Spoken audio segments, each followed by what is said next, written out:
Hello, everyone, and welcome to the last segment of our webinar series of Understanding GBV and Why Reporting Matters. So, on this session, we will be tackling why timely and accurate reporting can save a life and how to report cases of defilement. I know during our last webinar we had touched a bit on this, so I'll hand it over to Perry to take us through why timely and accurate reportings can save life. Thank you so much, Juliet. I am Perry Wamboi, Programs Coordinator with Wake na Vijana.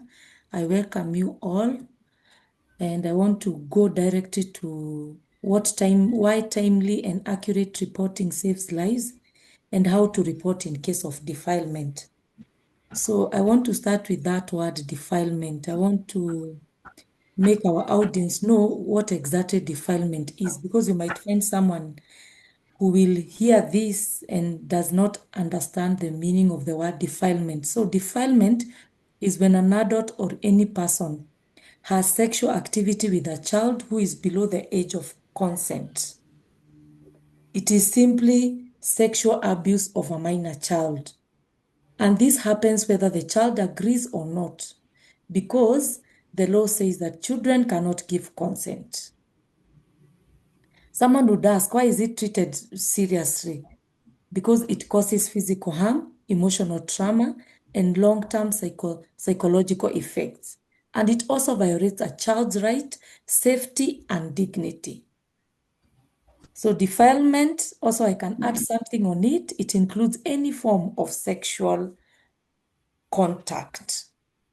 Why is it treated seriously? Thank you so much. It is treated seriously because it causes physical harm, one. Then the next one is it's because of emotional trauma. Then another one is also it has a long-term psychological effect. And also we can talk about it violates the child's right, safety, and dignity. What are some of examples of defilement? Thank you so much, Juliet. Defilement includes any form of sexual contact, not just sexual intercourse. So first we can talk about inappropriate touching. Any sexual touching of a child's body is considered defilement. So examples are an adult touches a child's chest or genitals, or maybe the adult himself makes a child touch their private part. Also, we can talk about touching under the child's clothes or on the top of the clothes with sexual intent. So you are touching even if that child has the clothes on, but in those sensitive areas you are touching with a sexual intent. Then we can also talk about kissing a child in a sexual way. Kissing that is meant for sexual pleasure is considered as a sexual act.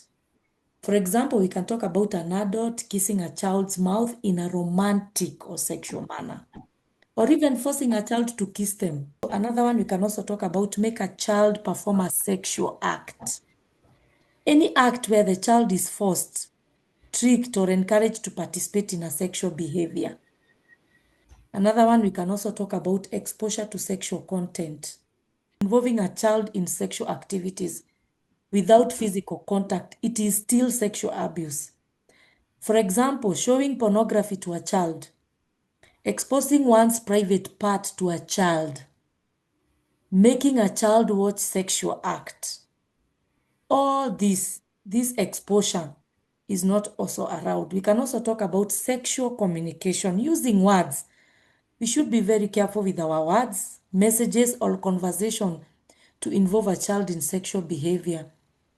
Examples, sending sexual messages to a child, or even photos or nudes, or asking even the child for nude pictures. You sending or even asking the child to send you the nude pictures. Talking to a child about sexual acts in a way meant to arouse or exploit them. Another one, you can also talk about forcing or manipulating a child into sexual behavior. Sometimes the contact is not direct, but still sexual abusive. For example, asking a child to undress for sexual reasons.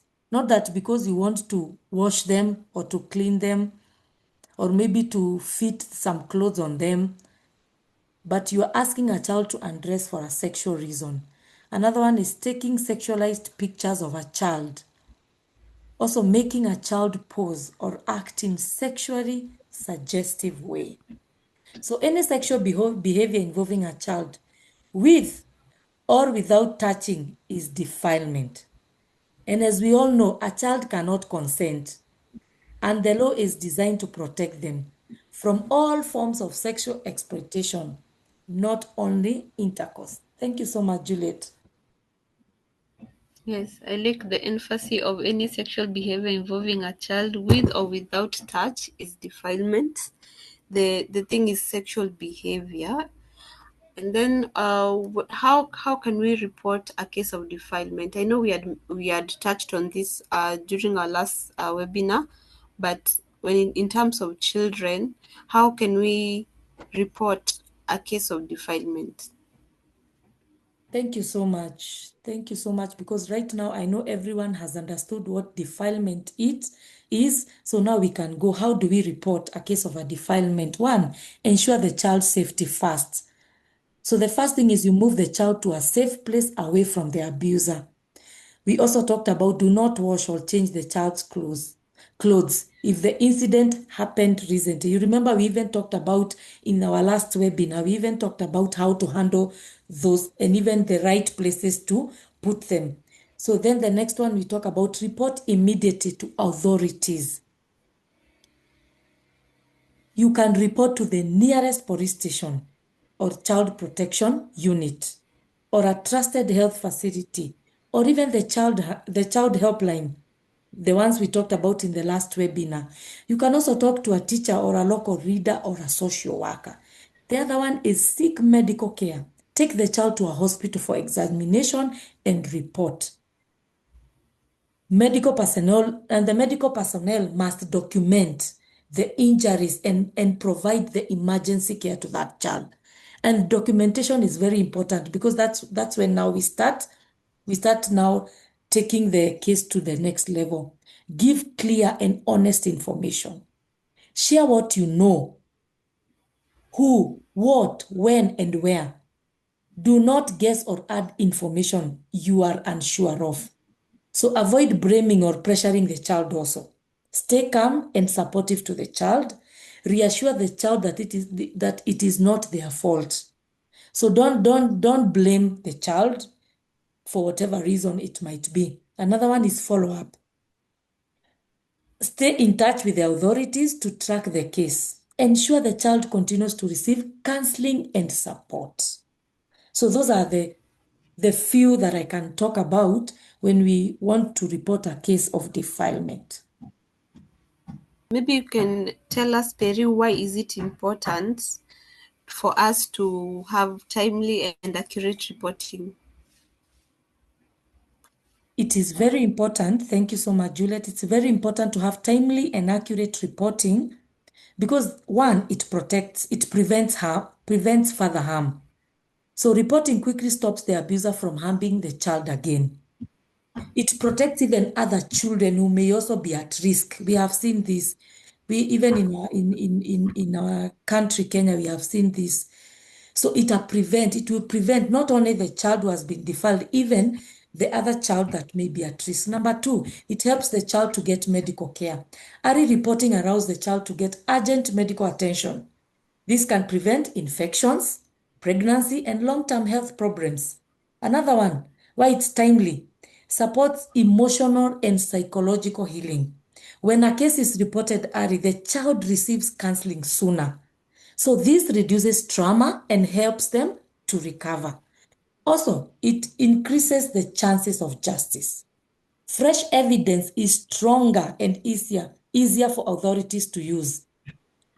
Not si unaenda kureport when the incident happened long time ago. No, let it be fresh because the evidence, the stronger and easier for the authorities to use.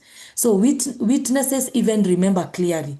We talk even about the witnesses. If you do it immediately, that child is able to remember clearly and is able to give an account of every step of what happened. So it clearly making the case stronger in court. Then we can talk about it protects the community. So it helps us to remove the offenders from the community, and it keeps all the children safer. It's safer. It sends a strong message that abuse will not be tolerated.